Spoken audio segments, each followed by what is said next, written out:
I am going to give you the honest take on why smart, high-earning women still end up financially vulnerable, and it is something most creators are too afraid to say out loud. You have a good job, you have a nice apartment, you probably make more money than your mother ever did, and you have almost zero financial security. Here is the part nobody wants to admit. Earning more money is not your problem. You already solved that. The problem is something deeper, something systemic, and something that was specifically designed to keep you dependent. According to a 2023 report by the National Institute on Retirement Security, women are 80% more likely than men to be impoverished in retirement. Not women who never worked, women who worked their entire lives. Women like you. So stay with me for the next 10 minutes, because I am going to show you exactly what is draining your wealth, why it keeps happening, and the one shift that changes everything. Let me be specific about who I am talking to, because this is not a video about women who are struggling to make ends meet. This is about women who are doing everything right on paper. You got the degree, you got the promotion, you negotiated the salary, maybe. You are in your late 20s, 30s, or 40s. You earn between $60,000 and $200,000 a year. You have a 401k you barely look at, and a savings account that never seems to grow past a certain number. You treat yourself because you worked hard and you deserve it. And somewhere in the back of your mind, there is a quiet terror that you are one job loss, one health crisis, one breakup away from financial collapse. That fear is not irrational. That fear is data. A 2022 Federal Reserve study found that 36% of Americans, including high earners, could not cover a $400 emergency without borrowing. If that number shocked you, good. Because that discomfort is the first step toward doing something about it. Warning number 1. Every time your income goes up, your expenses go up faster. This is called lifestyle inflation, and it is absolutely silent. You got a raise in 2021. You upgraded your apartment. You got a raise in 2022. You upgraded your wardrobe. You got a raise in 2023. You started flying business class on some trips. None of those decisions felt reckless. They felt earned. And that is exactly the trap. Because your net worth is not your salary. It is the gap between what you earn and what you spend. If that gap stays at zero or close to zero, your income is completely irrelevant to your long-term financial freedom. Research from Thomas Stanley, author of The Million. Warning number 2, and this one is going to sting a little. For many women, spending is tied directly to identity and emotional regulation. This is not a character flaw. This is conditioning. From the time you were a little girl, you were marketed to through beauty, fashion, home decor, and experiences. You were taught that spending on yourself is self-care, that treating yourself is empowerment, that you deserve the bag, the vacation, the dinner. And yes, you do deserve those things. But the financial industry monetized that messaging and aimed it directly at your paycheck. A 2021 McKinsey report found that women control 85% of consumer purchasing decisions in the United States. That is not a coincidence. That is a target. When your Saturday feels empty, you shop. Warning number 3 is the one that will cost you the most money over your lifetime. Women do not invest at the same rate as men, and the gap is not about access or income. It is about confidence and messaging. A 2023 Fidelity study found that only 33% of women consider themselves investors, compared to 70% of men. But here is the brutal irony. When women do invest, they outperform men by an average of 0.4% annually. According to a study by Warwick Business School, you are literally better at it. But you were never told that. Instead, you were told investing is complicated, risky, and something that men with spreadsheets do.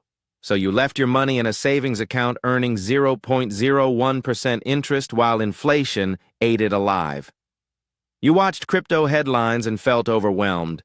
You meant to set up a Roth IRA in 2019, and it is still on your to-do list. Every year, you wait to invest costs you compounding returns you will never recover. If you invest $500 a month starting at 30 versus 40, the difference by retirement is over $400,000. That is not a typo. So why do smart women, women who read, who research, who succeed in their careers, keep falling into these 3 traps? It is not stupidity, it is design. Lifestyle inflation feels like reward, and you were never taught to separate earning from spending as 2 separate decisions that require 2 separate systems. Emotional spending feels like autonomy. In a world where women's financial decisions have historically been controlled or dismissed, spending freely feels like freedom. But freedom and financial independence are not the same thing, and the investing gap exists because the financial industry has never properly marketed wealth-building tools to women. The language, the imagery, the assumption that you need a male partner to handle the real money decisions. It was all built for someone else. Here is the truth. Not one of these traps is your fault, but every single one of them is your responsibility to escape. Because nobody is coming to save you. Not a husband, not a windfall, not a lucky stock tip.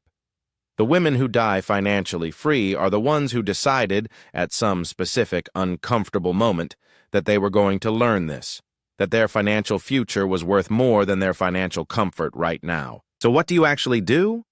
Here is the framework. Step 1. Automate before you spend. Before your paycheck touches your checking account, automate a transfer to your investment account, even $200 a month. Make the decision once so you never have to make it again. Step 2. Audit your emotional spending triggers. Not to eliminate spending, to make it conscious.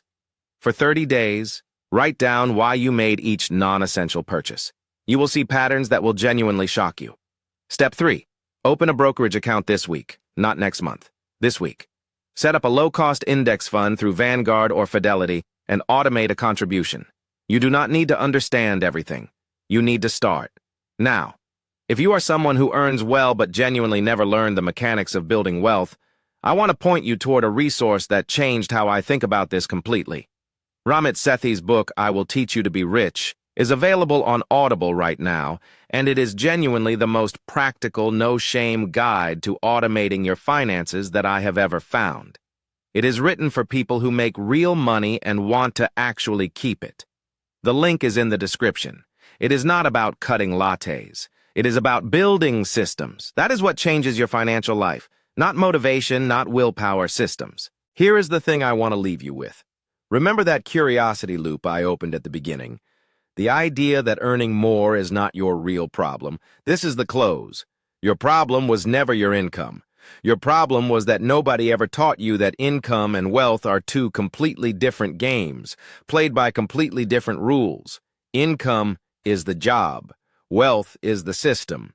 And now you know the difference. The women who will retire with choices, who will never be financially dependent on anyone, who will never panic at the thought of leaving a bad relationship because they cannot afford to. Those women are not luckier than you. They are not smarter than you. They started building the system earlier than you.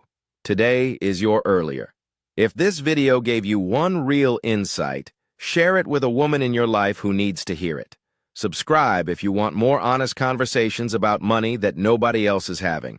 And drop a comment below. Tell me which of the 3 warnings hit hardest for you. I read every single one. Disclaimer. This video is for educational purposes only. Nothing in this video constitutes financial advice. Always consult a licensed financial advisor before making any investment or financial decisions.